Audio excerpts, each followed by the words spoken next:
I love this reading of the Transfiguration in today's Gospel. In St. Peter's Basilica in Rome, there's a beautiful mosaic of it, copied from the original painting by Raphael. I have wonderful memories of praying in front of it, both the mosaic in St. Peter's and the original painting in the Vatican. I have a copy of it on the wall behind me. I have had my own transfiguration moments in my life, moments where I felt I met God and wanted to stay there. One I remember particularly well was when my son was born, almost 44 years ago now.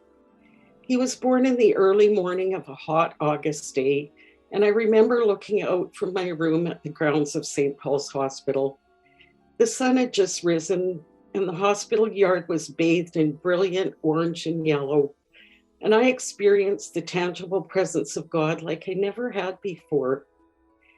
The glory of nature and new life I had just given birth to was so alive in me.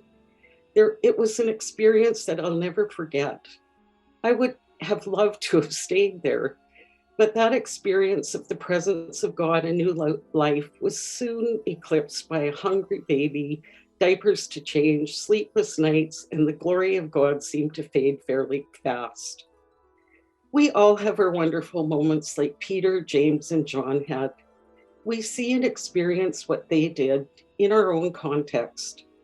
It could be through a relationship, in prayer, in an event, in music, in nature, or maybe in an experience of connection with another person or place.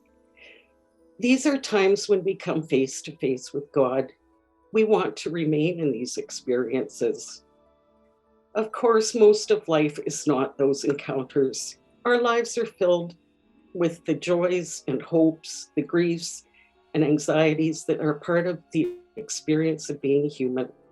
There's routine to fulfill, problems to solve, wrongs to forgive, successes to celebrate. There are bills to pay, work to get done, children to care for, ministries to fulfill. There is fatigue and illness and all the other normal aspects of life.